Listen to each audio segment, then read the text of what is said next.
বিশ্বনবী বলছেন তুমি ফকির হবি। পৃথিবীর সমস্ত মানুষ একদিন ফকির হয়।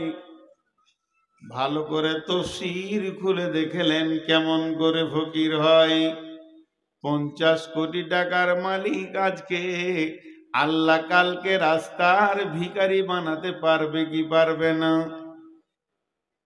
জি দেখেন বাংলাদেশের মন্ত্রী কি হয়ে গেল, আল্লাহর কারিশমা। সাদ্দামকে ফাঁসিতে ঝুলিয়ে দিল বেঈমানেরা। প্রধানমন্ত্রী সারা পৃথিবীতে বড় বড় কোম্পানিকে আল্লাহ রাস্তায় বসিয়ে দিয়েছে, দিয়েছে কি দেয়নি? এটা একটা ফকির। 2 নম্বর ফকির, থাকতে গরু বইনা হাল, তার দুঃখ সর্বকাল। ও কাকে দেখাইছে ক্যামেরাতে? ওই আমি হিরো আজকে, তুমি বসো। এগুলোতে মাথা কেটে দেয়, বক্তব্যের লাইন কেটে দেয়। হ্যাঁ বস, এই বুড়াটাকেই দেখুক সবাই।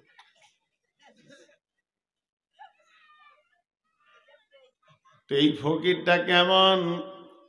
আল্লাহর নবী বলছেন গেনা কা কাবলা ফাকারিকা। বিশ্ব নবীর জীব থেকে বের হয়েছে তুমি ফকির হবে, তার মানে ফকির হতেই হবে, বিকল্প কোনো রাস্তা নাই। বহুজন আছে 200-400 কোটি টাকার মালিক, ছেলেরা ব্যবসা বাণিজ্য চালাচ্ছে, আব্বার আর হুঁশ কম, 98 বয়স।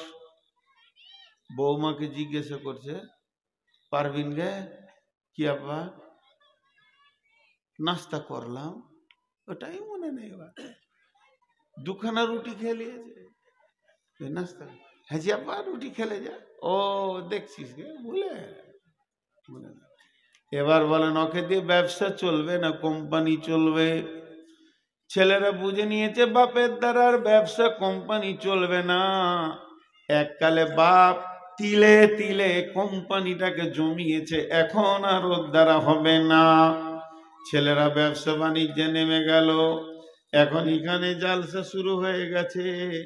এটা কোন জায়গা? লক্ষ্মীপুর, কৃষ্ণপুর। এখন কৃষ্ণপুরে জালসা শুরু হয়ে গেছে। আর জালসাই মৌলানা সবুর সাহেব উঠে বলছেন মান বানা লিল্লাহি মসজিদান বানাল্লাহু লাহু বাইতান ফিল জান্নাহ। পৃথিবীতে যে মসজিদ বানাবে আল্লাহ তার জান্নাতে অট্টালিকা বানাবে। বুড়ার কাছে আর কিছু নাই, একটা লাঠি, একটা লুটা, গেঞ্জি আর লুঙ্গি। গেঞ্জিতে টাকা থাকা নেই, ফকির হয়ে গেছে।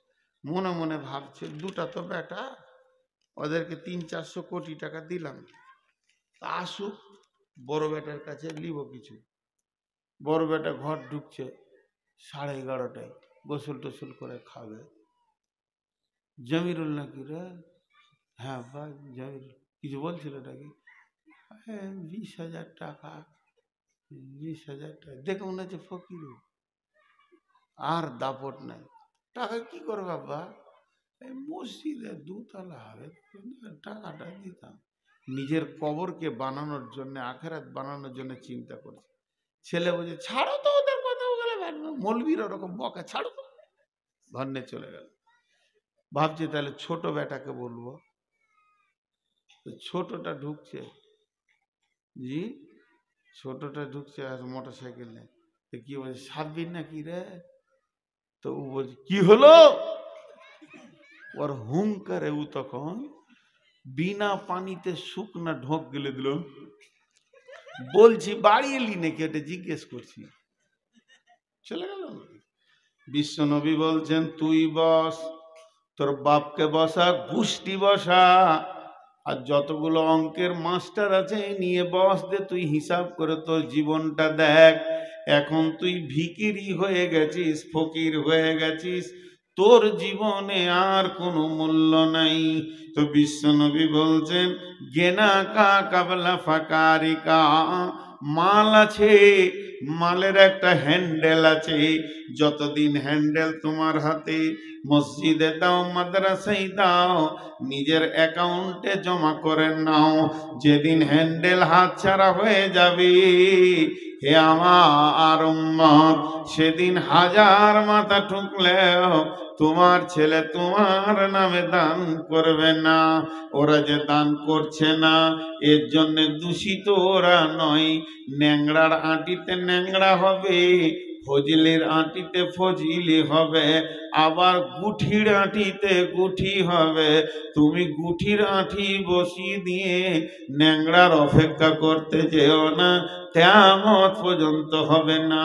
তুমি নিজে ছিলে হাড় কিপটে বখিল মাল, তুমি দান করনি, তোমার ছেলেও দান করবে না।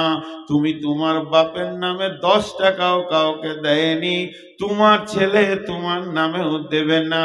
বড় বড় ইসলামী চিন্তাবিদরা বলছে ছেলেদের হাতে টাকা দিয়ে দান করো। তুমি দিও না, বরং তুমি ছেলেকে ডেকে বলো, বাবা টাকাটা জমা করে এসো তোমার দাদুর নামে। গিয়ে বলবে, আব্বাজান আমার বাপের, তার বাপের জন্য দান করেছে, দাদুর জন্যে। ছেলেরও বিবেকের চেতনার ঘরের হুড়কাটা খুলে যাবে, ছিটকিনি খুলে যাবে, ছেলেও 2 চোখে দেখতে পাবে। আমার বাপ যদি তার বাপকে 20 টাকা দিতে পারে, যেদিন আমার বাপ কবরে থাকবে আমিও বাপের নামে 50 টাকা টেবিলে ফেলবো। বানা বন্ধু আমার, ন্যাংরার আঁটিতেই ন্যাংরা হয়। অতএব বিশ্বনবী বলছেন, গেনা কা কাবলা ফাকারিকা, তুমি তোমার মাল হাতছাড়া হয়ে যাওয়ার আগে দিনের কাজে তুমি লাগিয়ে লাও। বিশ্বনবী বলছেন, খাসলাতু মিন উম্মতি মালি মালি মালি, আমার উম্মতের অভ্যাস হচ্ছে খালি মাল মাল মাল। কিন্তু মালের ভিতরে 3টি মাল তোমার। যেটা তুমি খেয়েছো এটা তোমার মাল, ওটা পায়খানা হচ্ছে। যেটা তুমি পড়ছো এটা তোমার মাল, এটা পুরাতন হয়ে যাচ্ছে। আর যেটা তুমি টেবিলে দিছো এটা তোমার মাল, এটা কোনো দিন ভাগ হবে না।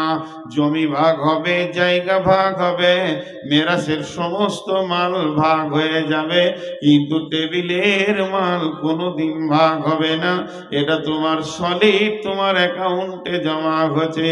বিশ্বনবী বলছেন, ইত্তেবাউল মাইয়াতা সালাসাতুন ফায়ারজিআন ইসনানি ওয়া ইয়াবকা মাহু ওয়াহিদুন ফায়ারজিআন আহলুহু মালুহু ওয়া ইয়াবকা মাহু